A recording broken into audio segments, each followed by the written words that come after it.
জুলাই গণঅভ্যুত্থানের পর কিছুটা অবনতি হয়েছে ভারত বাংলাদেশ সম্পর্কে, সেই সাথে কমেছে বাণিজ্যিক লেনদেন। এর সাথে অবকাঠামোগত সুযোগ সুবিধা না থাকায় এর ধস নেমেছে কুড়িগ্রাম সোনাহাট স্থলবন্দরে ব্যবসায়।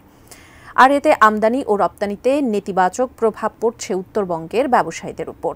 ব্যবসায়ীদের ভোগান্তি নিয়ে MS সাগর এর তথ্যচিত্রে বিস্তারিত জানাচ্ছেন জান্নাতুন নাহার জেরি।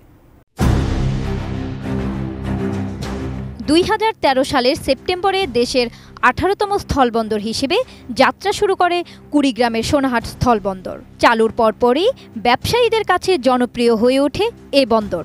বাংলাদেশ ভারত সম্পর্কের অবনতির সাথে কুড়িগ্রাম সোনাহাট স্থলবন্দরে আমদানি ও রপ্তানি কমে যাওয়ায় ব্যবসায় ধস নেমেছে। দীর্ঘ 10 বছরেও ইমিগ্রেশন ব্যবস্থা চালু না হওয়ায় ব্যবসায়ীরা আর্থিকভাবে ক্ষতিগ্রস্ত হচ্ছে, আর সরকারও তার রাজস্ব হারাচ্ছে। আমদানি ও রপ্তানি বৃদ্ধি ও ইমিগ্রেশন কার্যক্রম চালু হলে রাজস্ব বাড়বে বলে জানিয়েছেন সোনাহাট স্থলবন্দরের সহকারী পরিচালক আমিনুল হক। ইমিগ্রেশন আমরা প্রস্তুত, আমার এখানে অফিসও আছে। এখন আমরা সরকার যেদিন চালু করবে, যদি যেখানে আমরা প্রস্তুত আছি। এখন ওই পরের খবরটা আমি বলতে পারবো না, ওটা ভারতের বিষয়। তো আমি মনে করি যে ইমিগ্রেশন চালু হলে এটা কোয়ালিটি সম্পন্ন আন্তর্জাতিক মানের still bar CSRM committed for better still বেশ ভালো হবে, সুন্দর হবে। এই এলাকার গুরুত্ব বেড়ে যাবে, যেহেতু এখন ব্যবসা চলমান আছে, আমদানি হচ্ছে, রপ্তানি হচ্ছে। সুতরাং ব্যবসার ক্ষেত্রে কোনো বাধা বা কোনো সংকট এই মুহূর্তে নেই। এই বন্দর দিয়ে ভারতের আমদানি রপ্তানি সচল থাকলেও 2024 সালের 5 আগস্টের পর থেকে বাংলাদেশ ভারত সম্পর্কের অবনতির কারণে সোনাহাট স্থলবন্দরে আমদানি ও রপ্তানি কমে যাওয়া আর ইমিগ্রেশন চালু না হওয়ায় ব্যবসায়িক কাজে ভারত যেতে গেলে 450 কিলোমিটার ঘুরে বুড়িমারি স্থলবন্দর দিয়ে যেতে হয়। এতে ভোগান্তির পাশাপাশি অর্থ ও সময় অপচয় হচ্ছে ব্যবসায়ীদের। দুই দেশের সম্পর্কের ঘাটতির কারণে আমাদের ব্যবসার পক্ষে অনেক ঘাটতি পড়তেছে, সমস্যার সম্মুখীন হচ্ছি।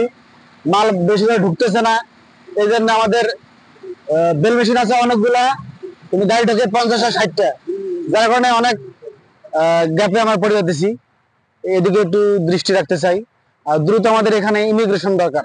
আমাদের অনেক ভোগান্তির মধ্যে বুড়িমারি যেতে হয়, অনেক চাকনাবান্ধা দিয়ে আমাদের খাবারের ব্যবসার ক্ষেত্রে আমাদের এখানে আসতে হয়। দুই সরকার দুই দেশের অবনতি, যে ব্যবসা বাণিজ্য পাথর কম আসতেছে, আগের মতো ব্যবসা বাণিজ্য হইতেছে না, সবকিছু একটু নর্মাল হইতেছে। ব্যবসা বাণিজ্য সবাই একটু বেকারত্বে ভুগতেছে। মানে দুই দেশ ইমিগ্রেশনটা চালু হলে দুই দেশের সাথে ব্যবসা বাণিজ্য সুন্দর হবে, সবাই কিছু করেও খাইতে পারবো। আমরা বেশিরভাগ মানুষ এখন বেকারত্বে ভুগতেছে এই এলাকা। বর্তমানে ব্যবসার গতি একদম ছিল, ইমিগ্রেশনটা চালু হলে আমার মনে হয় ব্যবসার গতি অনেক বেড়ে যাইতো, ব্যবসায়ীরা স্বাধীনভাবে ব্যবসা করতে পারতো, ওটাও ভালো চলতো। ইমিগ্রেশনটার কারণে আমরা এই ব্যবসায়ীরা যারা আছি তারা অনেকভাবে ক্ষতিগ্রস্ত। যেমন আমরা ব্যবসায়ী বিভিন্ন আলাপ আলোচনা যারা বা সাক্ষাতে কথা বলা, গাড়ি ঢোকা, এসব বিষয়ে কথা বলতে গেলে আমাদের বুড়িমারি হয়ে অনেক পথ ভোগান্তি করে তাদের সাথে দেখা করতে যাইতে হয়। আমরা এখান দিয়ে ইমিগ্রেশনটা হলে আমরা তাদের সাথে সহজে যোগাযোগ করতে পারবো, আর আমাদের ব্যবসায়িক যে ভোগান্তি সেটা অন্তত একটু কম হবে।